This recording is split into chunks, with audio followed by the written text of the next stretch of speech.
Hallo und herzlich willkommen bei Whisky.de, dem Treffpunkt feiner Geister.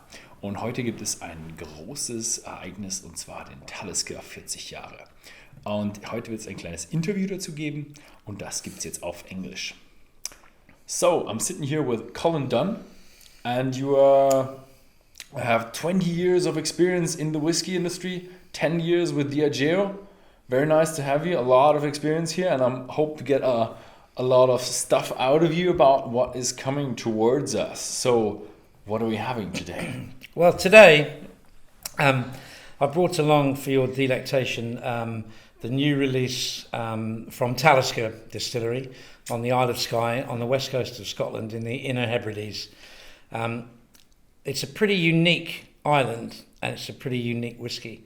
When I first went there in 1989, over 29 years ago, on the opening day of the Talisker release of the 10-year-old, I stayed and had a tasting with the distillery manager, and after tasting Talisker at new make 3, 5, 7, 10 and 12,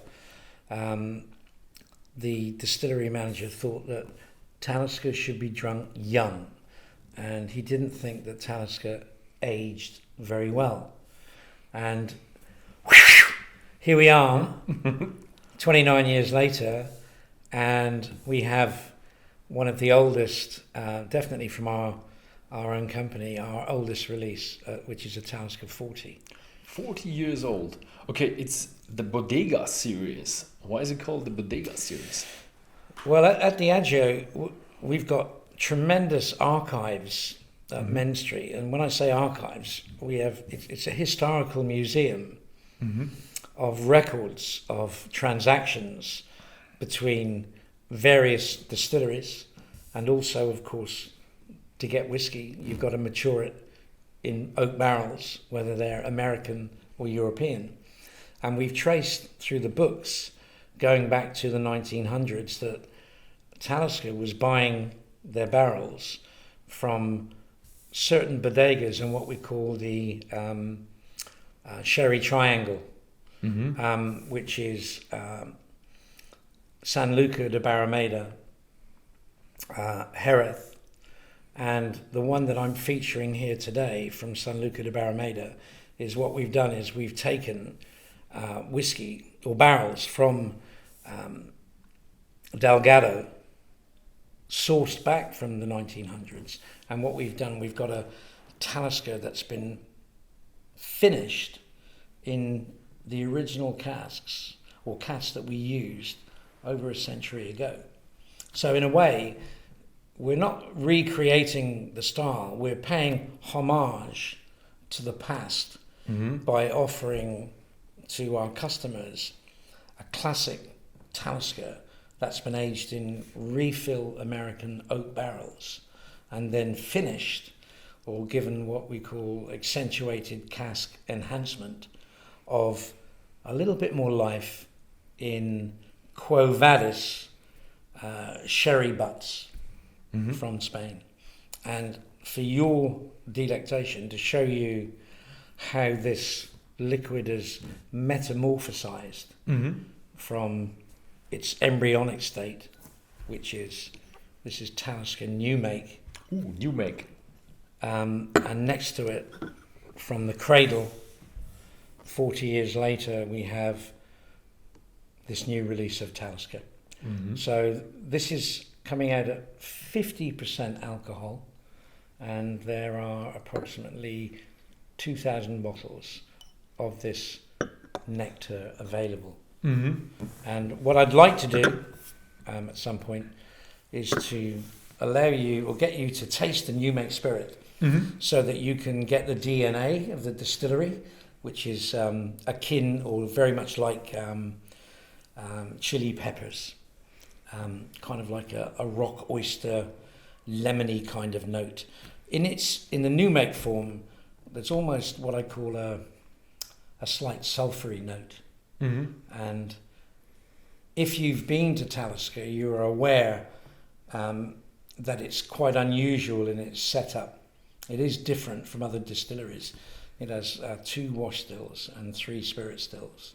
And off the wash still, along the line arm, instead of the line arm just tilting down into the condensers, at Talisker we have what we call, it's almost like a U-bend, an upside down U, the letter U, which means the vapours have to climb over the U-bend to get to the condenser. In this case, at Talisker, it's a worm tub.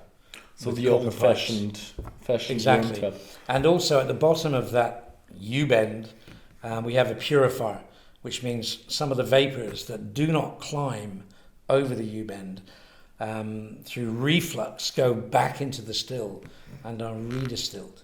So it's almost like a 2.5 times distillation. So you get a sweeter note coming through on the final liquid. But on top of that, the Talisker sulfury note comes from the copper in the worm tubs. And when you taste in the new make, you find that slight sulfury note coming through. With time, that changes from that sulfury note into that chili pepper kick on the back palate, which you will get in a few moments' time. So it's a very different style. It used to be triple distilled at Talisker back until I think it was 1928. But nowadays, since it was commercially released to everyone as a single malt in 1989, the distillery has completely changed. If you imagine you have a distillery that's been making whiskey since 1830 and didn't really get its first moment until 1989. And now we have Sky and Storm and 57 North and Distillers Edition and the 10 and the 18 and the 25 and the 30. And here is the oldest expression that we've released ourselves. So it's quite unique from a unique distillery that it's got its own DNA. If it was a wine, I'd say it was an Alsace. And by that, what I mean is it's very fragrant, it's very distinctive, and it's different. I'm not saying it's better, I'm saying it's different to a lot of single malts that are out there. Okay, so at the beginning you said the distillery manager said it was meant to be enjoyed young. Yes. The thing with Talisker is you rarely have a distillery that is so known for the distillery character. Correct. All the other distilleries, they have a lot of wood management, a lot of maturation, variation through maturation, and characterization through maturation. With Talisker, you can definitely taste, this is a Talisker, this has the chili catch. Are we going to lose some of that over the years with 40 years of maturation? Of course, it won't be the same. So it's good. But the art, for me, of a great whiskey is the ability to retain or keep its DNA, but taking in the extra levels that you get from wood maturation. So you were touching on something about when you taste a whiskey that's young, you are tasting often flavours that are hinting at what it may be delivering in the future. When you taste whiskey that's older, you're allowing the change from the grain talking to you to the wood talking to you. And the art, as I see it, is to be able to create a blend of the two where the grain and the wood come together to create a unique flavour expression. So ultimately, it's down to the master blender and time to be able to make a decision on when this whiskey is ready. So you can't, just because something is old doesn't make it better. You understand? Yeah, sure. It means it still has to perform to the expectations to the public. The The thing is, does this point really exist? I think this point is also dependent on the person who enjoys the whiskey. Some people are more into the grain or the malt, and some people are more into the wood. So probably you will have the right kind of whiskey for the right kind of person then. Yeah, I mean, some people like the 12-year-old, some people like the 18-year-old. So that's human nature. That's human nature. For me, people often say to me, Colin, what is your definition of a great whiskey? And my answer often is, it's like a good film, or a great play, or a great book. Each of those have a beginning, a middle, and an end. Mm-hmm. And they have balance, and they have structure. Mm-hmm. So if you take that theory and place it into whiskey, the beginning and the middle and the end is nose, mouthfeel, finish. Mm-hmm. So whether you like that taste or dislike it, it should be singing to you as fragrance, as mouthfeel, and then coming alive. That's my definition of a great whiskey, if it's scoring on all these three levels. And some people say, what is your definition of aroma? Well, aroma is all about attracting your olfactory glands to aromatics that make you feel good, that appeal to your olfactory epithelium, your nose. Mm-hmm. Mouthfeel is saying, do you want the texture or the weight of the whiskey to linger and leave its impression in your mouth? And finish, somebody once said, how long is a long finish? You can't put a time on it. You can joke about it, but ultimately, does the whiskey, after you've swallowed it, before it says goodbye, does it leave you with a little reminder that it's something special? Mm-hmm. So, like you would with a film or a play, are you left with a feeling of rapture or enjoyment, or is the end quite weak and unsatisfying? Does that make sense? Yeah, definitely. So that's my analysis of whiskey, which is easier to find in something like the Talisker 40 than it is with the new make, because the new make is still developing. Yeah, the thing with the new make is that it's very, very much shifted towards the malt. And it's the grain. It's missing the maturation. Yes. So the thing is, I do enjoy the idea of tasting where the spirit comes from and what the base for the whiskey is. But for me, a new make is it just misses maturation. For me, whiskey is maturation is a very, very included part in whiskey. In my book, you see that different? Yeah, 20 years ago, I mean, I was with a gentleman called Michael Jackson, mm-hmm. Not the singer, the whiskey writer. Yeah, the writer. And I gave him some new make spirit. And Michael Jackson, he loved new make spirit. He used to mix it in his Bloody Marys. And to show you one man or woman's perception of Talisker new make, I remember putting this into a blind tasting of Tequila Blanco, and it came third of 12. Okay. So I've made margaritas with this. We don't promote this, we don't release this, but it just goes to show you that the potential for a whiskey like Talisker, for me, it's immense. If I was to say to you, in the last year, I've hosted whiskey dinners with Talisker, whiskey cocktails with Talisker. There's a great writer in America called Gary Reagan. Mm-hmm. He's written 2 or 3 great books on cocktails. And a good friend of mine, Esther Cuesta, when I was hosting a whiskey and food evening with stallholders in Borough Market in London, 8 different Talisker whiskies with 8 different food pairings.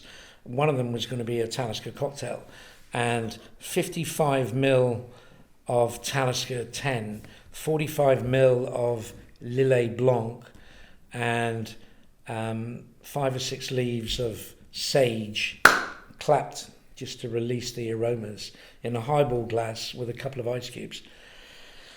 Gary Reagan, the great cocktail writer, he put it in his top 100 cocktails of the year.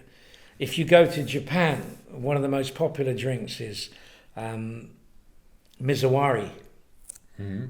Mizawari is a term for whiskey in a highball mixed with either water or soda water. And Talisker and soda, 3 ice cubes, maybe a touch of sea salt or even a wedge of lime, is incredibly popular. So these days I'm serving up this wonderful liquid, neat, with water, with ice, with green tea, with coconut water, with ginger ale, in classic cocktails, and with food pairings drizzled over oysters, with blue cheese. But me personally, I like to drink it acoustic. I like my stuff neat as well. I'm a neat guy. The thing is, most often I'm also a guy who likes to take it straight, like with no water. Depends on how much does the new make have. 63.5. Oh yeah, that's quite something. But one last question before we have a taste. So these are the 3 sherries we tasted before. Yes. So how much of that are we gonna find in the whiskey? And is there any special reason, or is it just you have these casks still running around? Well, no, we didn't have these casks running around. We actually had to go to Delgado and say, look, we found historically the connection between your bodega and our distillery, and we'd like to make this work to bring a release. We have aged Talisker, and we'd like to go back in time and use the same style of barrel, which contained the same kind of liquid as it did back then, into modern day. So these days, there's an awful lot of whiskey that's been aged in sherry casks, without going deeply into why, which ones, and how much effect does it have. In an ideal world, on another occasion, maybe this evening, you'll be tasting the sherry, then the whiskey, where it will become a lot clearer. So this morning, you tasted the sherry. Now you're going to taste the whiskey. This evening, you're going to taste both of them, the 2 together, and you'll get to see the message. So the ultimate aim is giving people the opportunity to look back in history at a different style of Talisker that was made back then, because European oak was what was available as a vessel to contain aquavita. As you would know, since the 1950s, American refill or American oak barrels are now huge in Scotland. Yeah, But back then, it was primarily from Europe, and this was what Talisker was being aged in the 1900s, which is quite extraordinary. And to be able to sample this first release from Quo Vadis, with the second one, obviously we'll be using the second bodega that we used, and so on. So this is a part of a series of 3. Oh, it's going to be a 3. I think so. Okay. Don't quote me, but I think it's going to be a 3. This is definitely the first one. Okay. So let's go to the original. Okay, so like anything, you start with birth. So this liquid has come off the still, and around about 60, 63, 64.5. And what I'd like you to do is just give it a little shake, and I want you to get the aroma. Do you remember I talked to you about beginning, middle and end? Yeah. Yeah? And to do that, we need to get your olfactory glands working. So if you take your hand away and just take a little nose, just a couple, and you're just awaking your olfactory glands. Now, at this stage, you have nothing to compare it with. Just my remembrance. Right, so now I'd like you to pop it back down on the table. It's a bit smokier than I expected. Now pick up the second. Let's give it a little swirl, warm it up. And now take a nose.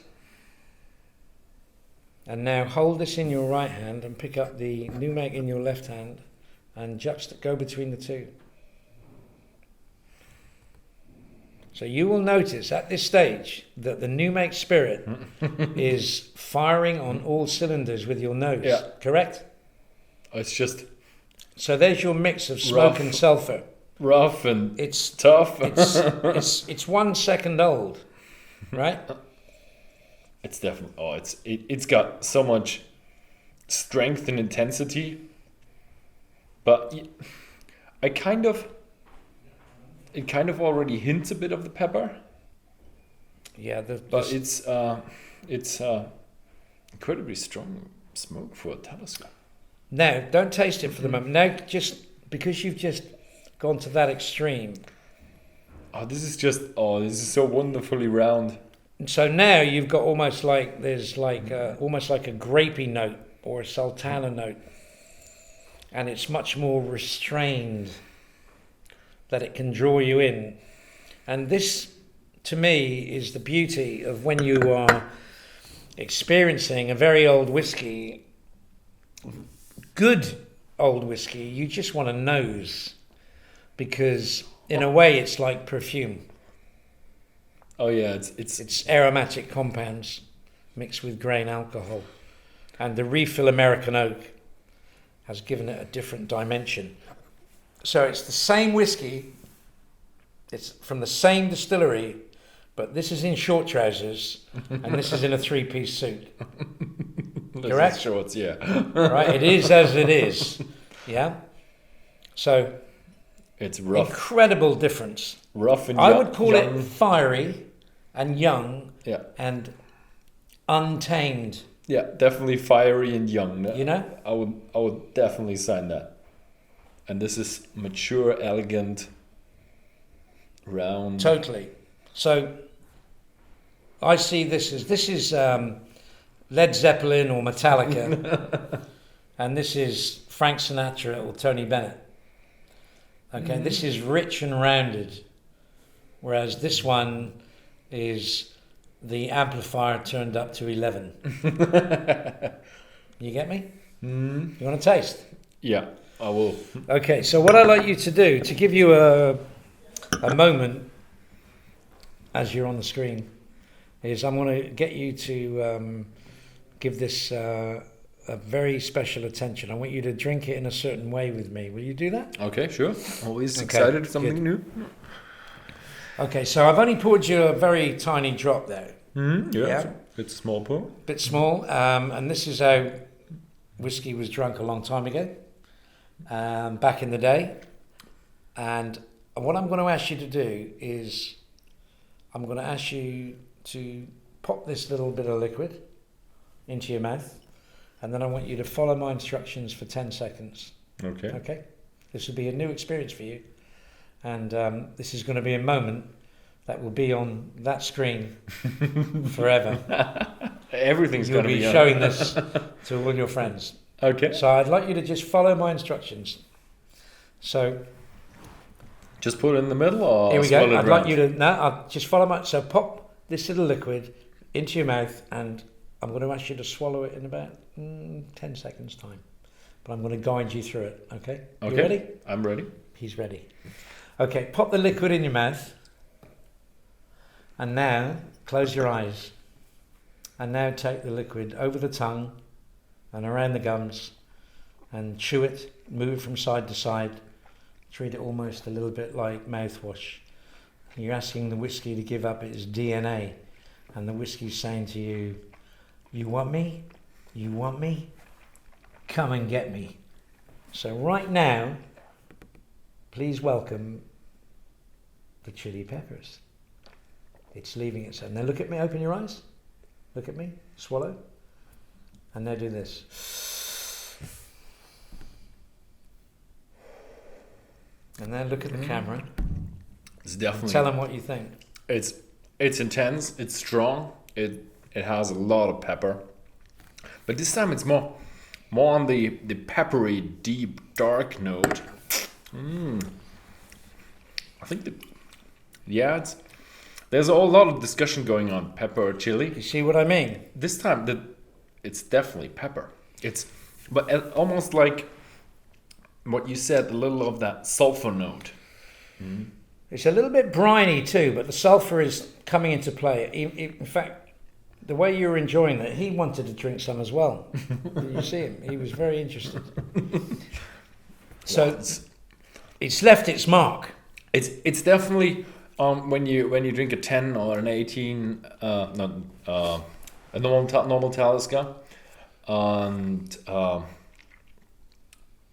that's what I would imagine the new make to be tasting like, really rough and tough, but it's missing the maturity. It's fun to have in your mouth, but it doesn't leave you with a remembrance when you swallow it, or where you say, what was the point? So that sulfur note that I mentioned to you subliminally, and that you've just brought up, and as you quite rightly say, the whiskey is not yet developed. Mm-hmm. Now you can understand, if you did not already, that why whiskey needs to be aged for a minimum of time, 3 years before it is released. Mm-hmm. So if you think of where Talisker is now to when I first savoured this in '89, I also asked the distillery manager at the time, what is your opinion of Talisker? And he said to me, Talisker is a bit like the weather. Some days it's great, and other days not so great. And I understood what he meant, because back in the 80s, distilleries, companies were just discovering wood management. You understand? Nobody really knew what was the perfect cask to use. In fact, one of the main... So back in the days, did they just take the whiskey, put it in a cask and say, yeah, it's a cask? Yeah, often it was a barrel that was tight grained, that did not leak. So the main thing was it didn't leak. Yeah, I mean, if you go way back in time, everything was an experiment. People were aging whiskey in chestnut, birch, until they discovered oak was the perfect vessel. Yeah, I thought chestnut and birch was really hard because it's not that airtight. But it didn't give the right flavour or texture or taste to the whiskey.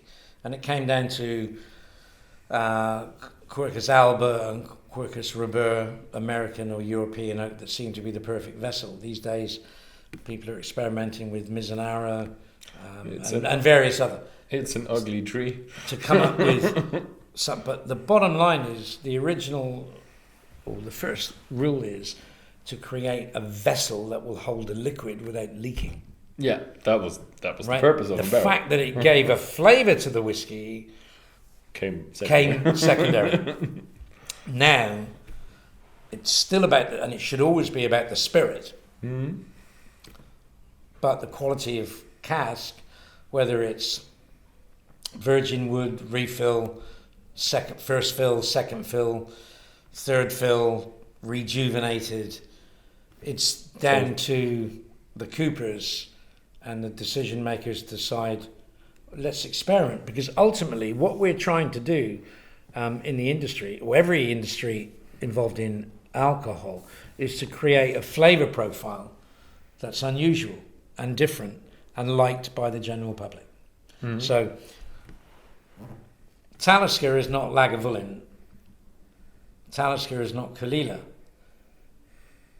but it's still whiskey, and it's still made from grain, and it's still aged in wood.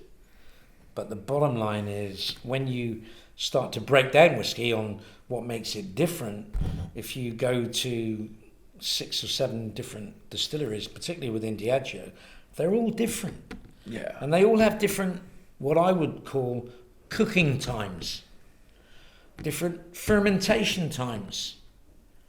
Yeah, there's so much variation. That's what I love about whiskey. You have so much complexity. Do you see what I mean? You think, yeah, it's got just Scotch. No, it's not just Scotch. It's a Lagavulin. It's a Talisker. Yes, it's definitely different. It's different peating levels. You know, if you are in fact going to use peat, which is most of the islands, and then you get different kinds of peat. Mm-hmm. So ultimately, when you look at the setup of 2 wash and 3 spirit, often it's 2 wash and 2 spirit that are being used, and the third spirit still is used intermittently with the other spirit still, so that there's one that's always being cleaned or kept new. So you look at the different distillation times, you look at the different wood management, you look at the different yeast strains, you look at the different barley that's coming in. The barley's coming in from Glenord maltings, which it has done since the 60s, since the big fire there. And this means that in the expressions that you have, they're all completely different. They're all singing in a slightly different way. So this expression here is an opportunity for the whiskey-loving public to try what I call liquid history. Should we give it a try? Definitely. Okay, so just before we do, let's just go back and just nose the new make one more time, right? So this is where it started. So 40 summers and 40 winters later. Oh, nearly half a century. Nearly half a century. You've got a totally different aroma. I'm getting my personal on my nose. I always believe that when you're talking about what you're getting on the nose, everyone's different. Sometimes you can come together and get the same aromatics or mouthfeel or finish. And for me, whereas if I was tasting, say, a Talisker Sky or Talisker Storm, it's almost like the smell of a bonfire that's just gone out. So here, that's quite toned down. And I'm almost getting like a milk chocolate note on the nose, a chocolatey note. And I'm going, well, this has toned down. Definitely. From just have another nose. This is where the fun starts. I do get a lot of what would you call the small peaches? Mirabelles? Mirabelle. Plums. Jam and dried Fruit. Mirabelles. Dried fruits. Yeah, you are. Sultanas, so then you start raisins. So then you start thinking about, hang on a moment, where do they come from? It's very oxidized. Because they're not here. Definitely not. They're not here. But yeah, we had that flavor in there as well, but they are there. From the nose, you definitely have a similarity to the 30-year-old yes. we had. Was it Manzanilla? And the Quo Vadis, Amontillado. the Amontillado. And what the gentleman from the Bodega said this morning was that he couldn't believe that he could get the influence of the sherry in Talisker. Yeah, because if you smell that, you think, no, nothing's overwhelming that. Nothing's shaking but the leaves on the trees, you know? Right? That's pretty raw and uncut. Yeah. So this is with a full orchestra now. You know, this is really bringing. But it's 40 years of time that. It's 40 years of time in, particularly the latter part of its life, in casks that were used to mature Amontillado sherry. So that nuttiness, those fruity notes on the nose are coming through. So the question is, how will that express itself on the palate and on the finish? So this is going to be a huge moment where, for the people at home, you may just have to watch two people savouring this over 30 seconds minimum. It's been sitting in our warehouses for near nigh 40 years, and it's finally made it here to Glen Eagles and to your palate. So the least we can do is to give it half a minute. I think, isn't the rule that you have to have it in your mouth 1 second for every year? Well, the first rule is there are no rules, but I have used that in the past. Here, I think a minimum of 30. If you want to go longer, I think you can. And I do think it's important for you to be in And now people are going to pack out their stopwatch. I know. Are you ready out there? Are you ready? Time waits for no man. So should we give it a go? Yeah, sure. Cheers. Good health. Slanger.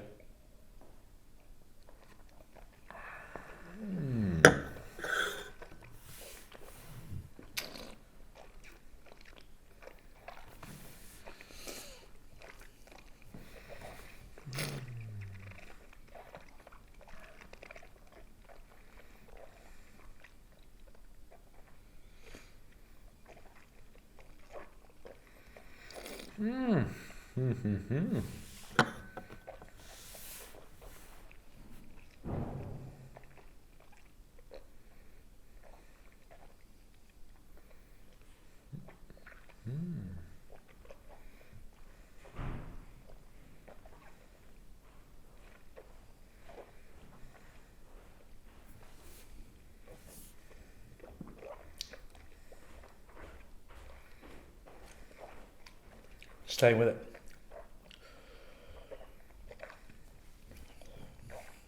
Wow.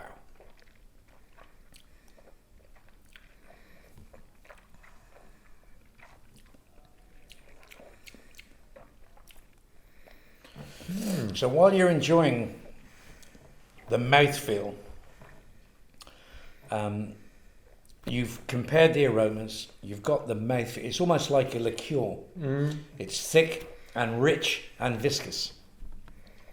And now we come to, but is it going to leave its mark? Is it going to leave the Talisker classic peppery note? Or is it going to leave you with something else? So when you're still enjoying it, right? How good is that? That's a wonderful mouthfeel. Do you see what I mean about good mouthfeels? Good mouthfeels, you're actually happy. And now just breathe in some air like this. The mouthfeel is extremely soft. It's really what you said, viscous and not almost creamy, like but a liqueur. Velvety. The thing is, with 50% is, I wouldn't estimate it at 50%, I would estimate it at 30 or something. And I had a slight chili catch at the very beginning, slight tingling. And when I swallowed it, you do feel that little bit of ground black pepper that just leaves there. But it's very, very, very subtle in the end. Yeah. And it stays a bit. Yeah. The fact is, for me, the best thing is that it's after 40 years, it's still expressing itself in a slightly different way due to the cask management of these very old sherry casks. It's still alive and well, and in fact, the finish is just calming down now. The good news is because I've given it time. I have to say, I have to agree a bit with the old distillery manager who said a Talisker has to be young It's a very nice round whiskey, but the chili catch and the peppery note is very weak. It's less than it would be if it was an 8-year-old or a 10-year-old. 10-year-old or even 18-year-old, but it's very. Yeah. In it's fact, if you very, go to the very 18, nice.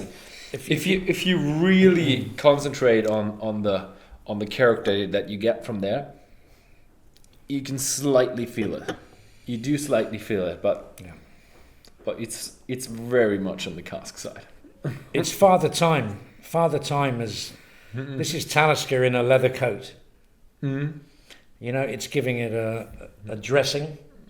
And I look forward to. In fact, the next time I drink this will be with a small glass of sherry, Amontillado sherry next to it. In fact, I think we might do that this evening. Definitely. Where we can see what the whiskey, what the it. sherry has done. I think you should. I'm going to save mine and give this to a good friend who's been waiting patiently. So the bottom line is, does the whiskey, does it still sing? Yes. Is there a beginning and a middle and an end? Yes. Mm-hmm. Has the new make turned into something different? Yes. So when was this actually distilled? So you look at 1978. So in 1978, the spirit's gone in the cask in a refill American oak hogshead, and like this in 1978, not knowing when it would be emptied and put into a bottle. At the very bottom, at the very far dunnage. And 40 years later, it's had it. Yeah, doesn't that see what I mean? So the thing is, what I find interesting is Talisker is not known for their extreme peatiness, but I still do get a whiff of smoke in there. there is. There is a little. That's whiff what of gives smoke it in the there. edge. That's what you need, you know.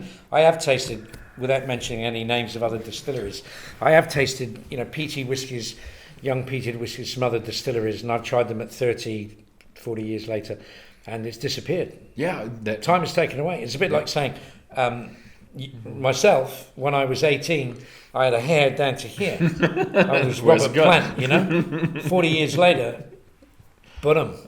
So it's still alive, but it's different. it's. After the second taste, I want to reverse my previous statement. Yeah. You do get, after the second taste, you in the very finish now, you do realize that there is that Talisker character in the very, very far back. So maybe it just needs to grow on you when you. I think you've hit the spot. I really do. I'm not to agree with you, but sometimes you need to go back, as we've done here. You need to go back and try it again, and that's exactly what's happened with Talisker. Talisker has gone back in time with some of these old oak barrels containing sherry, and it shows the magic of whiskey that, yes, it can play on many different levels. This is the most black and white and night and day tastings I've ever had. 40 years, 0 years. I know. Yeah, I've never tasted that big of a difference. Okay. Yeah. So I think to finish, my last quote is: if you have an open mind when you want to appreciate whiskey, and you allow the whiskey time, and I appreciate in this modern age, in 2018, whiskey comes in at different prices, comes in at different strengths. Often it's the person that you're with, or the people that you're with, and how you feel. Me personally, I think this kind of whiskey should be drunk on a Monday, round about 5:30, about 6 o'clock in the evening, with the right kind of people, preferably in a nice establishment in the Scottish Highlands. I think this is what we've got. So for me personally, it's been a real pleasure to taste this with you. Yeah, I'm not telling you that it's special. That's for you to decide, and for people who want to buy this. But I urge people to, if they do buy it, to open it and to share it with their friends. A moment in liquid history that we've brought back to life from over 100 years ago. And thank you for being. I think it's your round next. Okay. Yeah. Yeah. Thank you very much for giving us the experience. Thank you very much for inviting us here. Thank you very much for watching. If you find this interesting, go to Whisky.de. If you live in Germany, there will be only a limited number of bottles, so be careful, check in a few times to not miss the opportunity to buy this nice Talisker 40 years Bodega series whiskey. Thank you very much for watching, and see you next time.